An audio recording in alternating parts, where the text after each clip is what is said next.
আপনি হয়তো জাপানিজদের সততার গল্প অনেকবার শুনেছেন।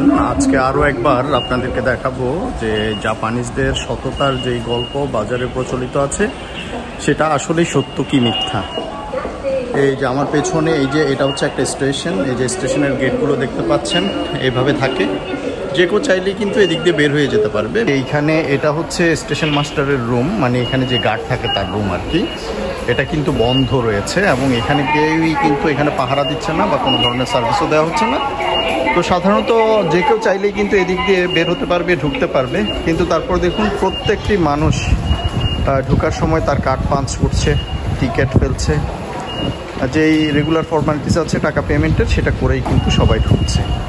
এদিক দিয়ে চাইলেই যে কেউ কিন্তু বের হয়ে যেতে পারে, ওদিক দিয়েও পারে। এই যে যে জায়গা দিয়ে এখন ঢুকছে সেগুলো কিন্তু ফাঁকা, এদিক দিয়েও চাইলে কিন্তু টাকা পে না করে কেউ চাইলে ঢুকে যেতে পারবে, তাদেরকে দেখার কিন্তু কেউ নেই।